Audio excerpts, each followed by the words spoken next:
Siyata Dishmaya, Parshat Truma,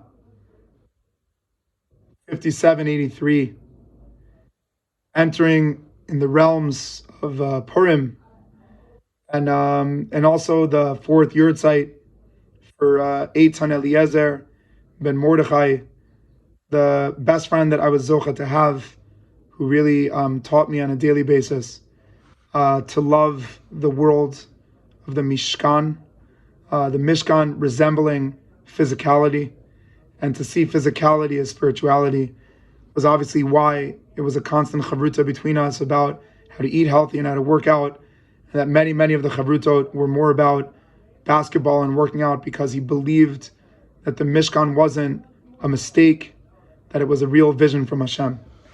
And so really just to speak about one thing in the Parsha and hopefully bring it into Purim, there's one thing that we have to know about the Mishkan, is that it's extremely organized. There is no other more organized structure anywhere in the world. And it's dealing with the home of Hashem, and it's so organized.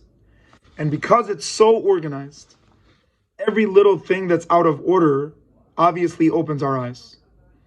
And so when we look in Parshat Truma, we'll see that it begins in Perek Kaf Hey, Pasuk Yud with the Aron, then Pasuk Tet Zayin with the Kaporet, and then in Pasuk, I think Lamed Aleph, we get to the Shulchan, and then we get to the Menorah. I remember the exact Psuchim. So we have the vessels of the inside, the Aron and the Kaporet. And then we have the vessels of the outside. We have the Shulchan and the Menorah. And then we close up shop. We open up Perek Kaf Zayin. There we hear about the outside. We speak about the Mizbeach. So we went from the inside to the outside, and we had all the different vessels. We had the Aron, we had the Kaporet, we had the Shulchan, we had the Menorah, we had the Mizbeach, and every time that we go outside, we close up the area and its vessels. This is where the biggest question comes up. Where is Mizbeach HaKtoret? Mizbeach HaKtoret is gone. It's not in the order. And we'll only find it in Perek Lamed. After in Perek Kaftet, we see a closure of what we find in our Parsha. Our Parsha begins with the goal, Vasuli Migdash V'Shachanti B'tocham. We look at the ending of Perek Kaftet, it speaks exactly, almost identical words to close up shop. There's the goal. We finish the goal. There's no Mizbeach HaKtoret. And then, after, suddenly it appears. So the question that the Ramban speaks about in length, and the other Rishonim, why is Mizbeach HaKtoret separated? Why is it removed? And I think that if we really go into the depth of what's going on here, we'll realize that Mizbeach HaKtoret was different than all the other vessels. The other vessels were dealing with Sur Mirah.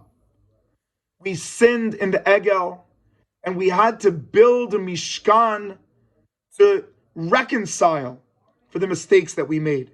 Therefore, the Aron, where Hashem reveals himself, is now the most hidden as the antithesis of Ma'amad Har Sinai, that in Ma'amad Har Sinai, it was obviously revealed, and it didn't work, so now it's concealed and it will last forever. So the idea of the Mishkan was Sur Mirah. But there's one vessel that is dealing with the nose, which is the only part of our body that did not sin in Gan Eden. And it's saying Sur Mirah is not enough. Removing the bad is not enough. We need to demand of ourselves the Ktoret. The Ktoret, which has all the 11 different scents, including the Chelbana, which stinks. It's also inside. It has room for everyone and everything. That's the Aseh Tov, the inclusion, the vision. We ask ourselves, what is the reason that on Purim we were almost demolished from the world? Because we were living a Judaism of Sur Mirah. It was a Judaism that was only about, let's just hide on the side. Let's just try to be hiding of our identities. To the level and the extent that when it says Ish Yehudi haya b'Shushana bira, says the Midrash, Yechidi. He was the only one that was proud to be a Jew. No one else. They were all hiding from their identity. They were embarrassed from who they were. They didn't believe in their ability to affect and have an impact and grow. We forgot Mizbeach HaKtoret. And what we have to realize when we're entering into the world of Purim, when we say Ad lo yada, we're trying to remove ourselves from the world that is teaching us how to get away from the bad. We're asking ourselves, for once, can we not ask ourselves what we did wrong, but where can we actually believe that we could unite? Lechnos et kol hayudim, even though we look so low, so bad. Aseh tov. Lechnos et kol hayudim. Mishloach manot, matanot le'evyonim. What do they have anything to do with Purim? Because it's Aseh tov. That is the real war against Amalek. Amalek says, listen, just don't do bad. But when all we're trying to do is prevent and protect, we are destroying the Jewish people. We have a demand of Mizbeach HaKtoret that's a different entity than the Mishkan. The Mishkan was Sur Meirah, and it's very important. But there's an additional aspect of Aseh Tov that is revealed through Mizbeach HaKtoret, that's revealed through Purim. We shall all be zochet to add and to mosi v'holech, so that we could really learn our ability to not be spectators of redemption, but be redeemers.